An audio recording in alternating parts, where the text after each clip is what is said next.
I took the job because I needed somewhere quiet to fall apart. That's not exactly how I described it to myself at the time. At the time, I told myself it was practical. Steady hours, minimal physical demand, decent enough pay for a guy whose back had decided it was done cooperating. Former Chicago Fire Department, Engine Company 47, 8 years of service, and then one bad landing off a second-floor collapse, and suddenly I was a man with a prescription bottle and a lot of free time.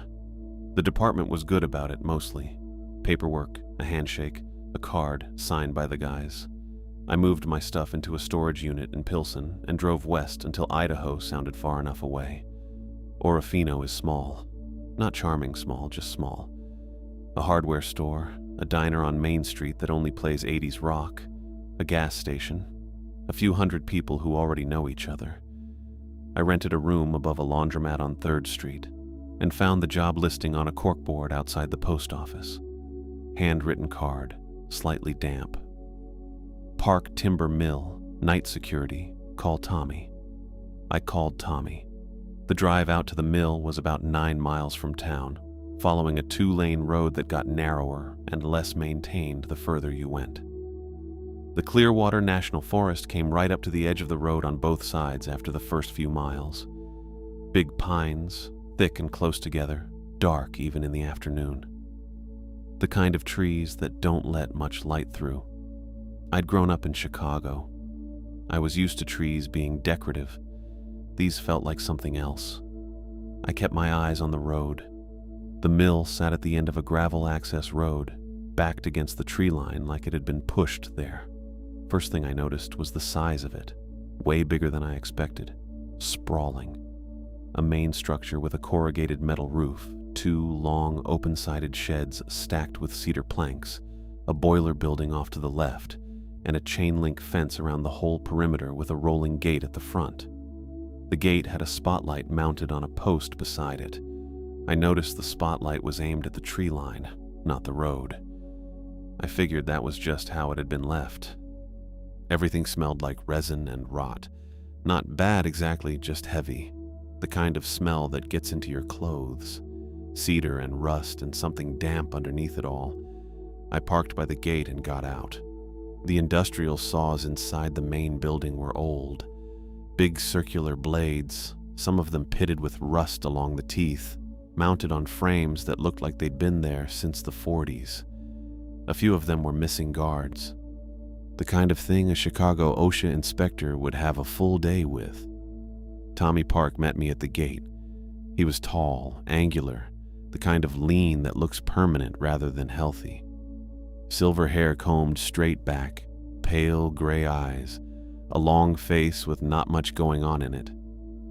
He moved deliberately, like each step was a considered decision. He wore a collared flannel shirt tucked into canvas work trousers and shook my hand once. Firm, no warmth in it. "Caleb," he said. Not a question. He already knew my name. "That's me." He handed me a laminated card. Standard card stock, the kind you'd get at an office supply store, sealed in one of those cheap pouches. 5 lines of text, numbered. He didn't say anything while I read it, just stood there with his hands at his sides. The rules were specific. That was the first thing I thought. Not vague liability language, not the usual keep doors locked, call in emergencies stuff. Specific. 1.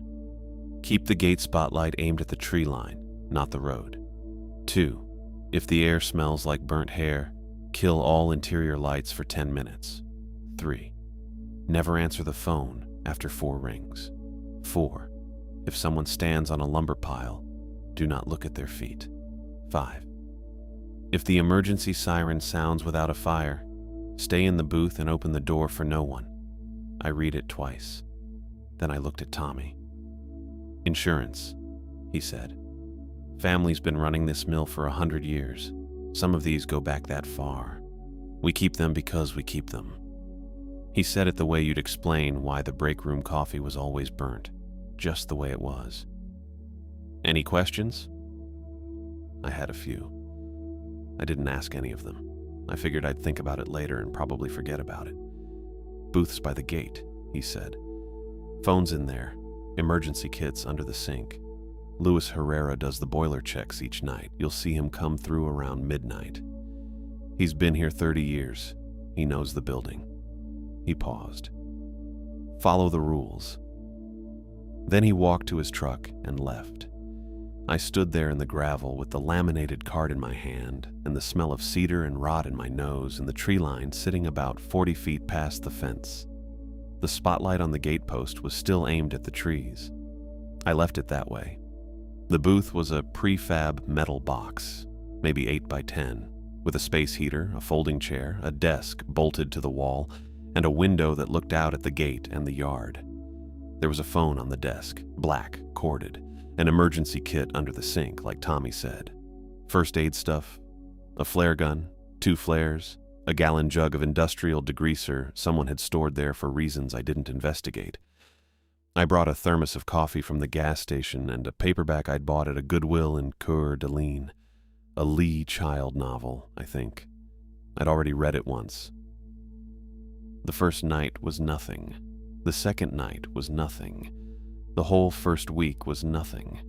I drank my coffee and read my paperback and did 2 perimeter walks per shift. Checked the gate lock, watched the yard.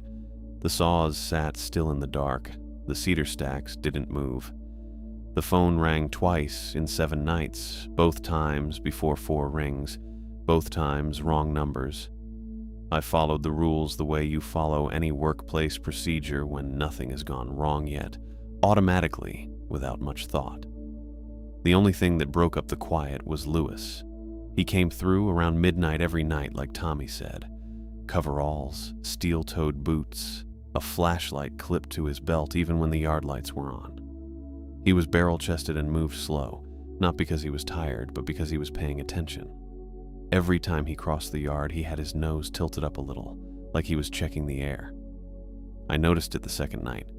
By the 4th night, I was pretty sure it was a habit, not a quirk. He wasn't much for conversation.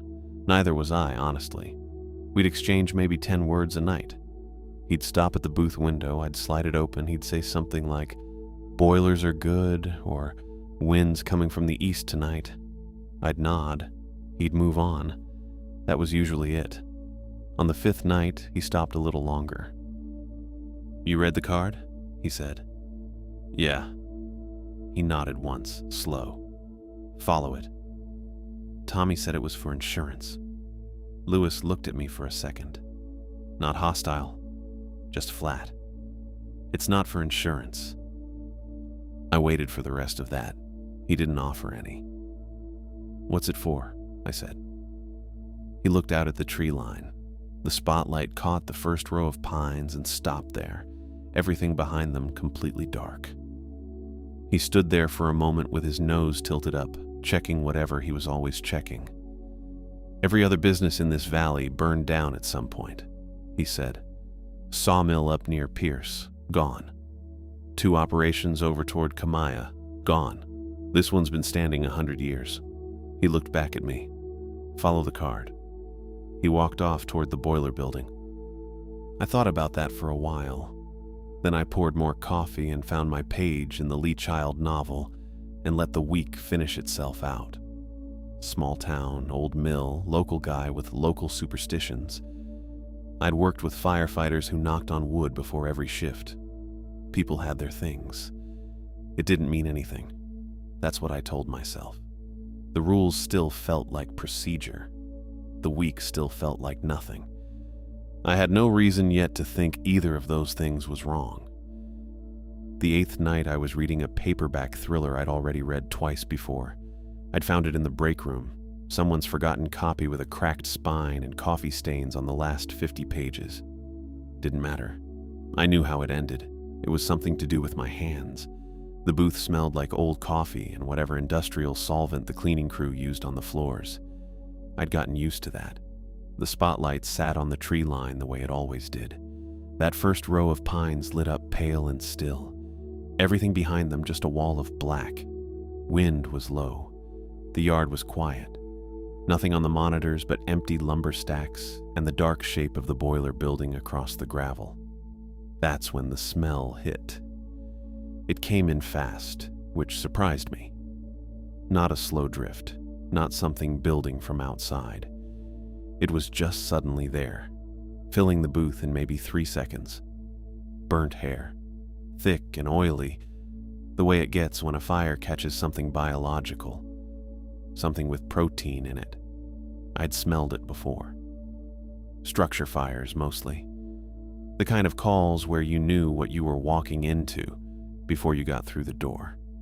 This was that, but concentrated, like the source was right on top of me. I put the book down. My first thought was electrical. Old building, old wiring, something overheating in the walls. I looked at the panel on the side wall. No indicator lights. I looked at the monitors. Nothing. I looked at the yard. Nothing. The rule said kill all interior lights for 10 minutes. I sat there for probably 4 seconds just thinking about that. It felt stupid. It felt like exactly the kind of thing you'd feel stupid doing. I'm a former Chicago firefighter with a back injury sitting alone in a guard booth in Idaho, turning off the lights because a laminated card told me to. That was the version of events I was aware of. I turned off the lights. The booth went dark.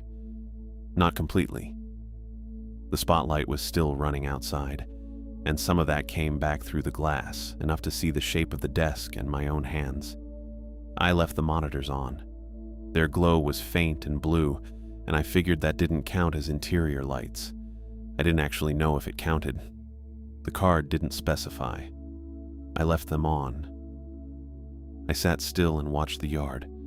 No fire anywhere, no smoke on the monitors. The tree line sat where it always sat, lit and motionless. I checked my watch. 11:42. I kept checking it. 11:43. 11:44. The smell wasn't fading. If anything, it got a little worse around the 2-minute mark, thick enough that I was breathing through my mouth without deciding to. Then something got on the roof. I heard it land. One impact, heavy, like a full pallet drop from height. The sheet metal flexed and boomed, and I was out of my chair before the sound finished. Pure reflex, 7 years of emergency work just taking over. I stopped myself from going for the door. I stood in the middle of the booth with my hand not quite touching the door handle, and I listened. It dragged itself. That's the only way to describe it. Something heavy, moving slow, pulling itself across the roof in a direction I couldn't quite map. And the sound it made while it moved was wrong. Metal on metal, but rhythmic. Click, pause, click, click, pause. Like something with a lot of joints, or something using a tool it wasn't designed to use. I'd heard industrial shears running, big hydraulic cutters we used on vehicle extractions. This was that sound, except there was no machinery involved. It was coming from whatever was moving. I stood there and did not go outside. That felt important to note. I wanted to. There's a reflex in emergency work where the sound of something wrong is a direction, and you go that direction. I stood on the other side of that reflex and stayed put. The smell peaked around the 6-minute mark and then started dropping. The clicking slowed. The dragging slowed. One more heavy shift of weight above me, the metal groaning once, and then nothing. I watched the monitor showing the east side of the yard, the spotlight showing the tree line. Nothing moved. Nothing appeared. At 10 minutes, I turned the lights back on. I stood in the booth for another minute, just breathing normal air. The smell was almost gone. My coffee was cold. The paperback was face down on the desk where I'd left it. I went outside. The roof of the booth was a corrugated metal panel, maybe 12 feet up, accessible from the exterior ladder on the north side. I walked around to the ladder and went up. My back complained about the angle, the way it always did on ladders, that specific pull in the lower left that I'd learned to work around.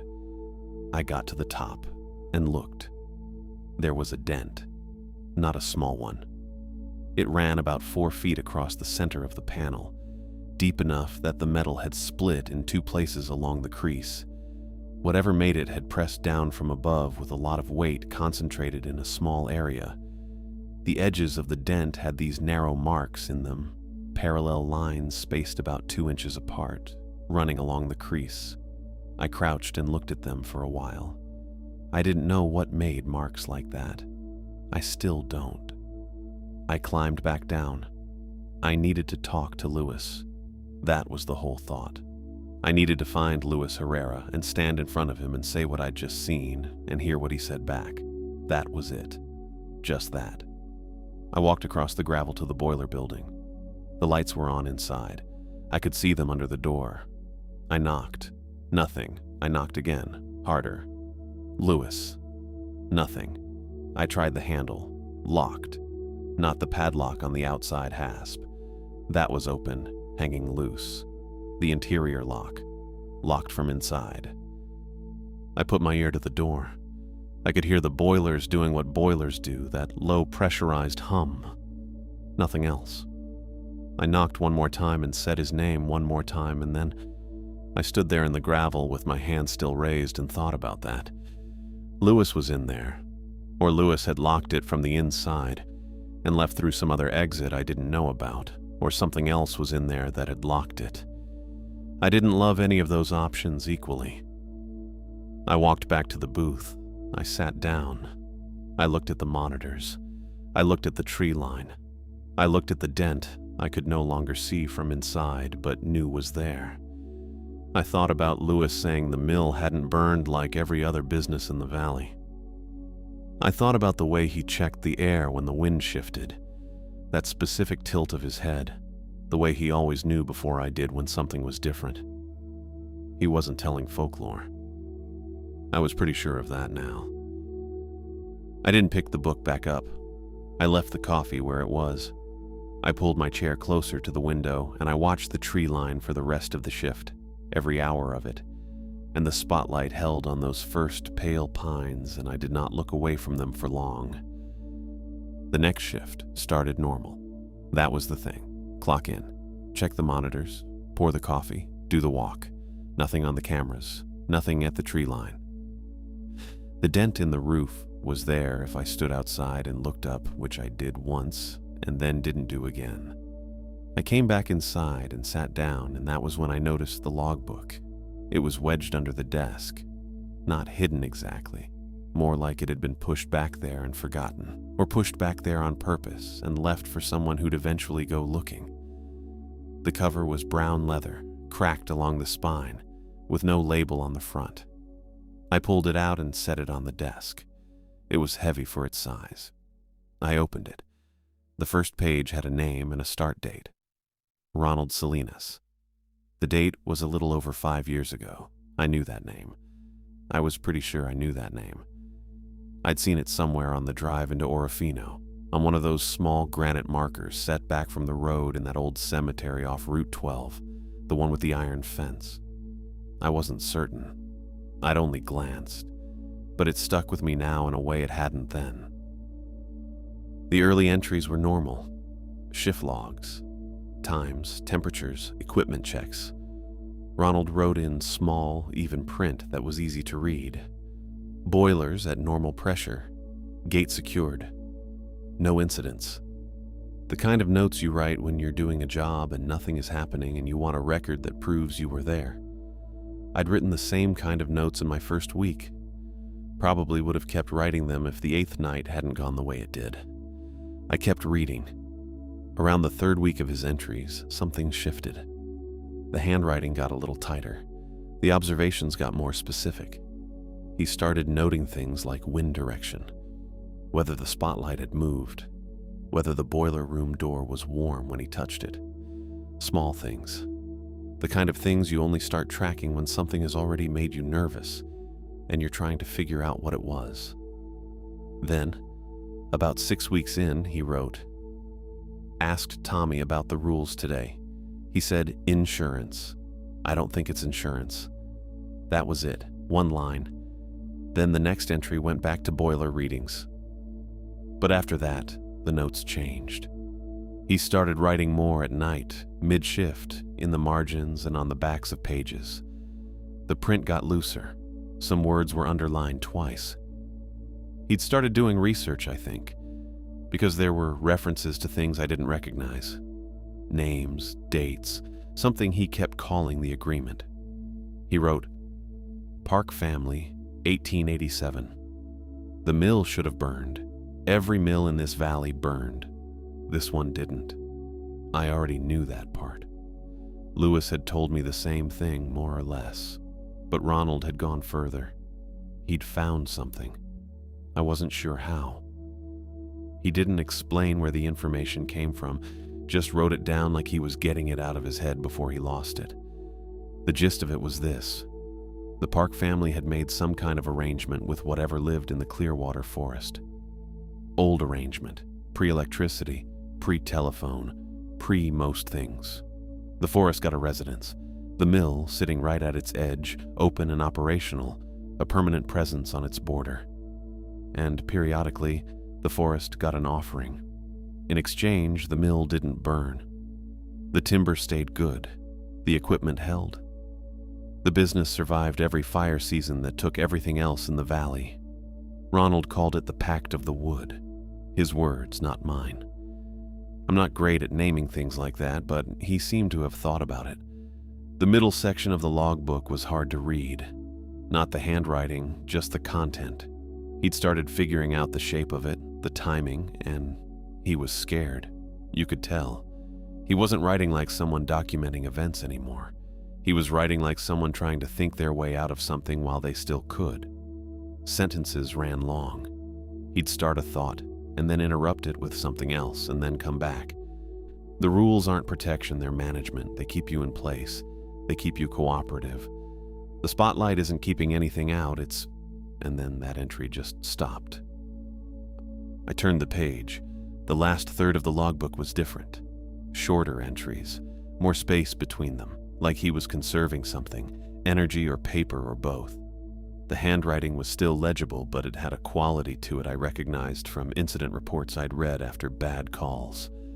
The kind written by people who were holding themselves together by focusing on the task of writing. He knew what was coming. He just didn't know exactly when. I got to the back pages. There was a list. Handwritten, 2 columns, names on the left and dates on the right. The dates were spaced out, roughly 5 years apart, going back to the late 1800s. Most of the names I didn't recognize, but some of them I did.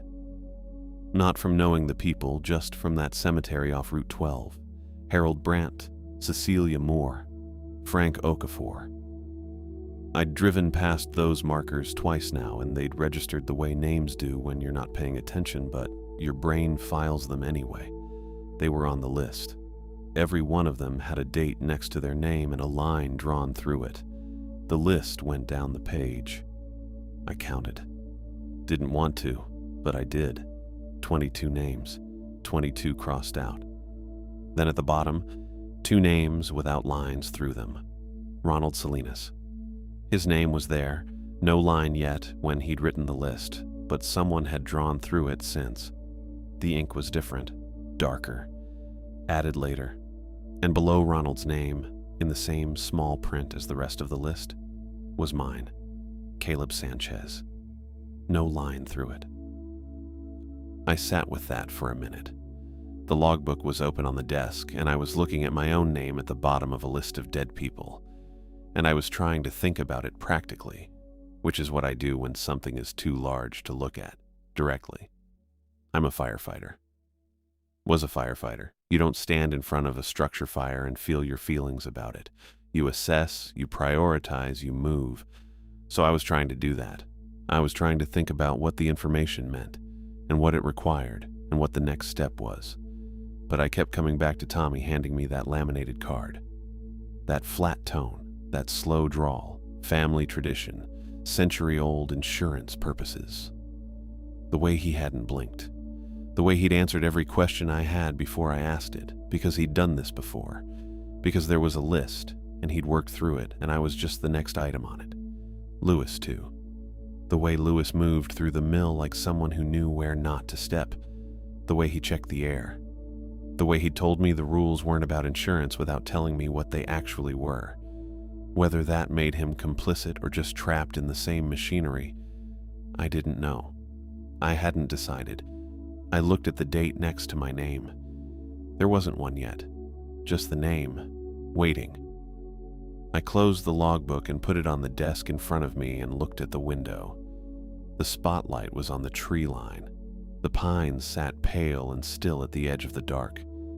The booth hummed with the sound of the monitors and the coffee maker and the distant low pressure of the boilers running somewhere below.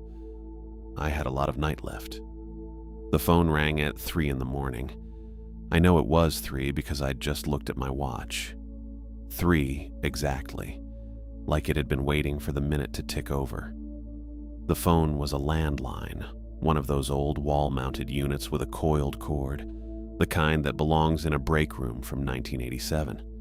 It hung on the back wall of the booth between the emergency kit and a laminated fire evacuation map nobody had updated since 2004. I'd never heard it ring before. Hadn't thought much about it. I thought about it now. I stood up and turned around and looked at it. Just looked. Didn't move toward it. The logbook was still on the desk in front of me, and I was very aware of what it said about the phone. 4 rings. Don't answer after 4 rings. That was the rule. Simple enough. I was good at simple rules. 14 years of fire-ground communication will do that to you. You follow the protocol, or people get hurt. You don't improvise until you understand what you're working with. I counted. 1, 2. The sound was completely normal. Just a phone ringing. That cheap electronic trill that wall units make. Nothing weird about it.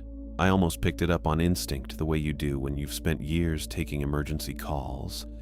When a ringing phone means something's happening and someone needs information right now.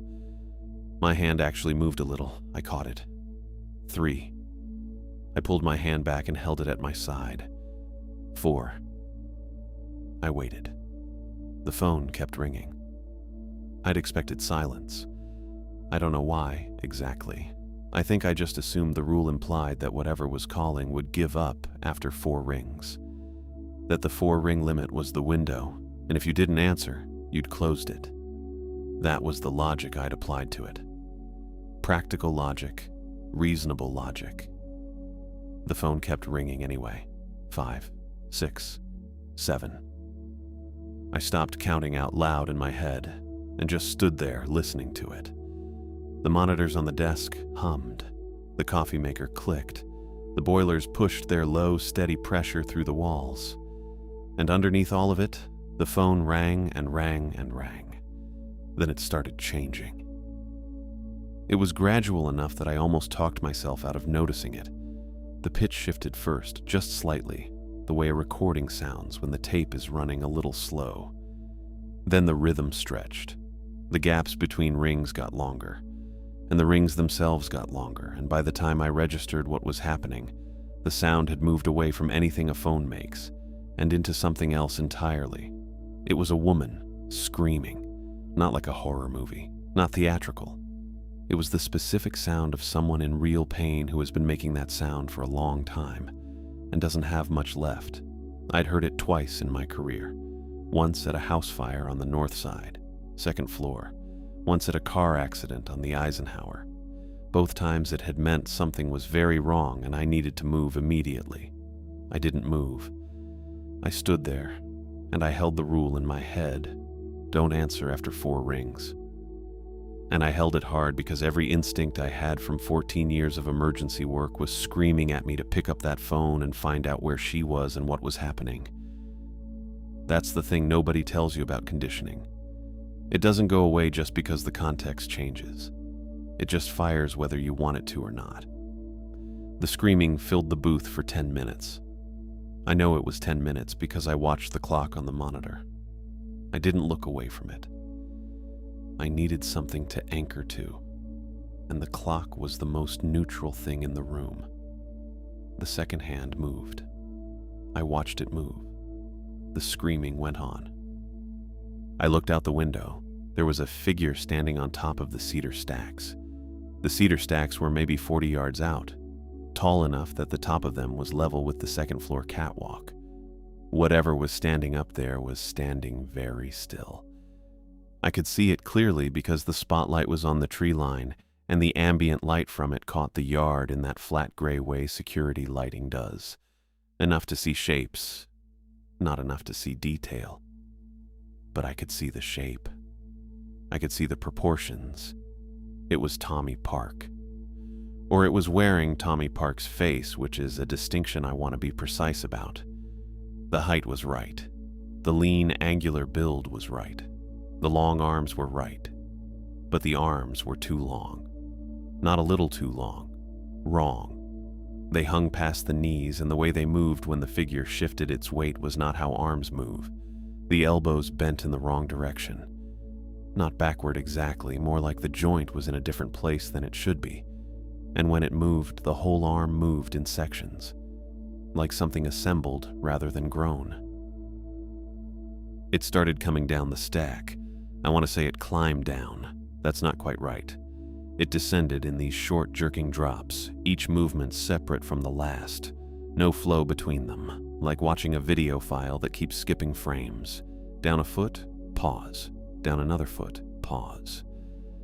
The arms moved independently of the body during each drop, reaching and adjusting in ways that made me think of the way industrial shears open and close. I'd heard that sound on the roof 8 nights ago. I understood now what had been up there. I kept my eyes on its face. That was the rule. Don't look at its feet. I did not look at its feet. I fixed my eyes on Tommy Park's face, and I held them there, and the face was completely still while the body moved, which was the worst part, actually. The face just sat there looking like Tommy, calm and flat and institutional, while the body underneath it jerked and dropped and clicked its way down the cedar stack. It reached the ground. It stopped. It stood in the yard and looked at me through the booth window, and I looked back at it, and the screaming from the phone was still going, and I was very aware that I had not moved, and that I had followed the rule, and that none of that seemed to have resolved anything. Then something knocked on the glass, right beside my head. I turned, and Luis Herrera's face was at the window. Luis in his gray coveralls, his broad, flat nose, his deep-set eyes. He was pounding on the glass with his palm, and his mouth was moving, and I couldn't hear him over the screaming, so I read his lips. "Boiler," he was saying. "Boiler exploded. Get out! Get out now!" My hand went to the door handle. The emergency siren went off. It was loud enough that it cut through the screaming from the phone, loud enough that I felt it in my back teeth. I froze with my hand on the handle, and I looked out at the yard. No smoke, no heat shimmer, no orange light from anywhere in the complex. I'd spent 14 years knowing what a fire looks like at night, and there was no fire. The siren was screaming, and the phone was screaming, and Luis was pounding on the glass, and there was nothing burning. I looked back at Luis. His face was wrong. The skin was loose, not sagging the way skin sags on an old person, but loose the way a mask is loose. Like the thing underneath it was a different shape, and the face on top of it couldn't quite conform. The edges near his hairline had pulled away a little. Underneath, where there should have been skin and bone, there was something dark, textured, the color of old bark, the kind you find on a fallen cedar that's been on the ground for years, going soft and black at the edges. Luis Herrera was not at my window. I stepped back from the door. More of them came out of the tree line. I saw Teresa Harrison first, the woman from the diner on Main Street, the one who'd refilled my coffee twice and told me the pie was better on Thursdays. Her face was on something tall and wrong proportioned, moving through the yard with that same frame-skipping jerk.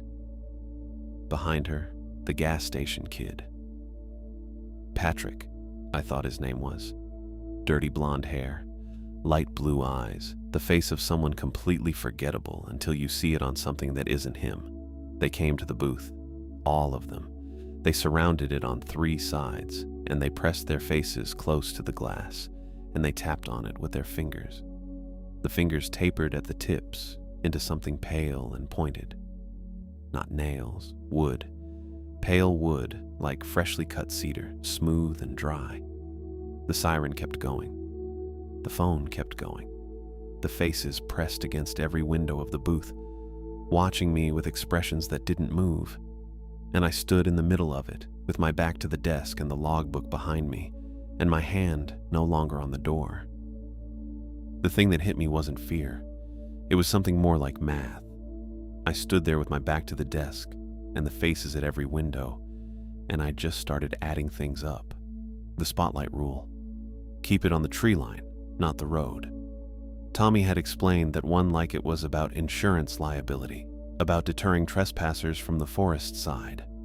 But you don't deter something by lighting it up. You locate it. You keep a beacon on it so it knows exactly where to go. I'd been turning that light on every night and pointing it at the trees like I was sending a signal. Because I was. The phone rule. Don't answer after 4 rings. I'd thought that one was about not engaging with whatever was on the other end. But it wasn't. It was a timer. 4 rings was the window. After that, you were supposed to leave it alone. Stay put. Stay in the booth. Stay contained. The siren rule. If it sounds without a fire, stay inside and open the door for no one. I'd read that one and thought it was protecting me from something outside. It wasn't. It was keeping me in a box. All of it. Every rule on that laminated card. Not one of them was designed to keep me safe. They were designed to keep me in place, cooperative and calm, until whatever schedule Tommy was running reached its end date. Ronald Salinas had written the words right there in the logbook. A periodic offering. I'd read it and felt sick and then kept reading like the next page was going to tell me it was a joke. Tommy Park didn't hire a night security guard. He filled a slot. I stopped looking at the faces at the windows. I turned around and opened the desk drawer. The flare gun was in the emergency kit, a bright orange case with a cracked latch that I'd noticed on my first night and never thought about again. I popped it open. 2 flares loaded, 1 spare. I pocketed the spare. Under the sink there was a gallon jug of industrial degreaser. I'd seen Lewis move it once to get to the pipe valve behind it. It was the kind of stuff that came with a warning label that was mostly just the word flammable in 3 different font sizes. I grabbed it by the handle. The faces were still at the windows, not moving, not making sounds anymore, just watching with those fixed expressions that didn't shift, didn't blink right, didn't do any of the small automatic things a face is supposed to do. The fingers were still on the glass. I didn't look at them directly. I went to the door. The thing wearing Lewis's face was still on the other side of it. I could see the shape of it through the door's small window. The skin had kept slipping. Whatever was underneath was dark and ridged, like the surface of old bark. It stood there with Lewis's jaw and Lewis's hairline and something completely wrong in the space between. I kicked the door open hard. It caught the thing in the shoulder and knocked it sideways. I didn't wait to see what it did next. I went out fast, twisted the cap off the degreaser jug and started moving around the perimeter of the booth. I just poured. Walls, base, the wooden steps, the underside of the overhang. The degreaser hit the sheet metal and ran down in sheets, pooled at the base, soaked into the wood of the steps. The smell was sharp and chemical, and it cut right through the burnt hair smell that had been sitting in my sinuses for the last hour. The figures pulled back. Not far. Maybe 10 feet. They stood in a rough circle and watched me do it. I don't know if they understood what I was doing or if they just didn't like the smell. Either way, they gave me room and I used it. I raised the flare gun and fired at the base of the booth wall. The degreaser caught immediately. Not a slow creep. It went up fast, a column of orange and blue chemical fire that hit the overhang and rolled upward along the sheet metal. The booth wasn't a big structure, but it burned like it was. The heat pushed out in a wave and I stepped back from it and the figures did too, faster than they'd moved before. They made a sound. I don't have a good word for it. It was high and sharp, and it came from all of them at once. And then they were moving, pulling back toward the yard, away from the fire. I ran for my truck. It was parked on the near side of the equipment lot, maybe 150 feet from the booth. I'd made it about 40 feet when I stopped. The tall one was in the way. It had been wearing Tommy's proportions when I first saw it on the cedar stack. That same lean, angular frame, the long arms. It wasn't that anymore. It was taller, a lot taller, 10 feet, maybe a little more. The skin had gone the color of charred cedar bark, dark brown and cracked, and it stood in the middle of the path to the parking area with its arms hanging at its sides. It wasn't moving, it was just there. I didn't look at its face. I didn't look at its feet. I'd read the rule and I didn't know exactly why those two things mattered, but I'd also read the part of the logbook where Ronald wrote about the man who looked and what happened after, and Ronald's handwriting had gotten very small and very careful for that particular entry. I looked at the forklift. It was a big yellow Yale unit parked about 30 feet to my right, one of 3 in the equipment lot. It had a full propane tank mounted on the back, the kind that's about the size of a large barbecue cylinder. I'd seen the maintenance crew swap one out during my first week. I raised the flare gun. I was not a great shot under normal circumstances. I want to be honest about that. I'd fired flare guns twice in my life before that night. Both times in training, both times at the open water. But the tank was close and it was a big target, and I was running on something that wasn't quite adrenaline, more like a very focused kind of anger, and I fired. The flare hit the tank casing and bounced off. I had 1 second to feel completely stupid about my entire plan. Then the propane ignited and the forklift went up. The explosion was loud enough that I felt it in my sternum.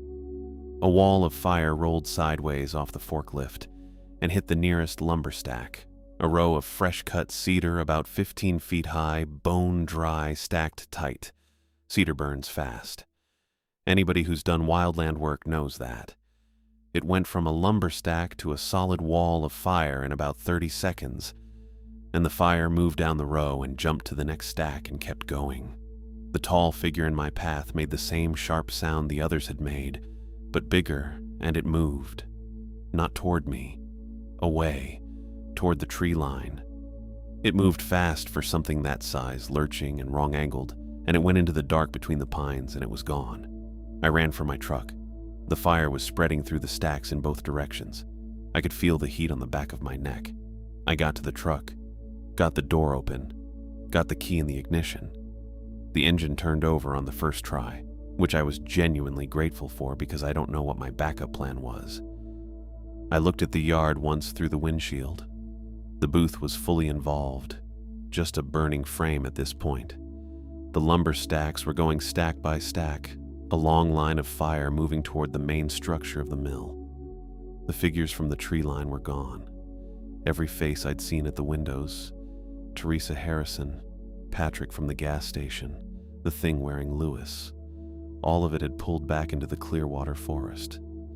I put the truck in drive. The gate at the end of the access road was closed and padlocked. I didn't slow down. The gate took out my front bumper cover. I heard it snap off and skid across the gravel behind me, and I kept going. The access road was about a mile of packed dirt and loose rock, and I drove it faster than I should have. My headlights caught the tree line on both sides, and I kept my eyes on the road, just the road, the pale strip of it between the dark walls of pine. My hands were doing okay. My hands were steadier than they had any right to be. The rest of me was running on something that wasn't quite adrenaline anymore, something flatter and more mechanical. Just keep moving. That was the whole plan. I hit the county road and turned west without thinking about it. The tires caught pavement and the truck stopped shaking. I got up to 50 and held it there. Behind me, through the rear window, the sky above the tree line was orange, not sunrise orange, fire orange. The mill was going. I could see the glow of it even through the pines, a wide warm pulse against the black sky. I watched it for about 3 seconds in the rearview mirror, and then I stopped watching. I drove. The county road was empty. Not a single car, not a single lit window in any of the farmhouses I passed. It was maybe 4:30 in the morning, maybe closer to 5. I hadn't looked at my phone since before the siren went off, and I didn't look at it now. There was a gas station I'd stopped at twice before, a little shell on the edge of a crossroads about 8 miles from the mill. I pulled in, filled the tank without getting out of the truck for more than 2 minutes, and kept going. My hands were still steady. I noticed that again. Weird, but I didn't spend much time on it. The sun started coming up somewhere around 6, that pale flat light that doesn't feel warm yet, just bright. The trees thinned out a little as I got closer to town, and I could see the sky properly for the first time in hours. Blue coming in at the edges. Normal sky. I'd missed normal sky. I was about 5 miles outside of Orofino when I saw him. Tommy Park was standing on the shoulder of the road, just standing there, facing the direction I'd come from, looking east, watching the column of smoke that was still rising above the pines maybe 5 or 6 miles back. He had his hands in the pockets of his canvas work trousers, same flannel shirt, same heavy boots. He looked like a man watching a field burn, just waiting for it to be done. I had maybe 3 seconds of warning before I reached him, enough time to decide. I didn't slow down. He didn't move either, didn't turn his head, didn't raise a hand. I passed him at 50 miles an hour and watched him shrink in my mirror, just a tall, lean figure standing at the road's edge with smoke rising behind him. His face had been blank. Not surprised, not angry, not anything. Just a man watching something end that he'd been managing for a long time. I thought about that for a while as I drove. The thing about Tommy was that he'd always been calm. First day, handing me that laminated card, the walkthrough of the property, the way he'd explain the rules like they were OSHA requirements, like he was reading from a manual. I thought he was just one of those flat, institutional people, the kind who runs a mill or a warehouse and talks about everything in terms of procedure and liability. Turns out he was, just not for the reasons I thought. The liability he was managing was 100 years old and it ate people. I don't know if he could have stopped what happened. I don't think he wanted to. I think the mill burning was a problem for him in the ordinary sense, the business sense. But the other part of it, the part where I'd broken whatever arrangement his family had been keeping, I think that part was just done, closed out. He'd looked like a man whose paperwork had cleared. That bugged me a little, the calm of it. But I kept driving. I passed through Orofino without stopping. I'd thought about stopping, getting coffee somewhere, sitting down for 10 minutes like a normal person. But the diner on Main Street was where I'd met Teresa Harrison, and I didn't want to sit in a booth and look at the door and think about what had been wearing her face. So I drove through. The town was just waking up. A few trucks at a red light. A guy walking a dog on the sidewalk outside a hardware store. Normal stuff. I drove through it like it was scenery. The interstate took me east first, then south. I wasn't going anywhere specific, not yet.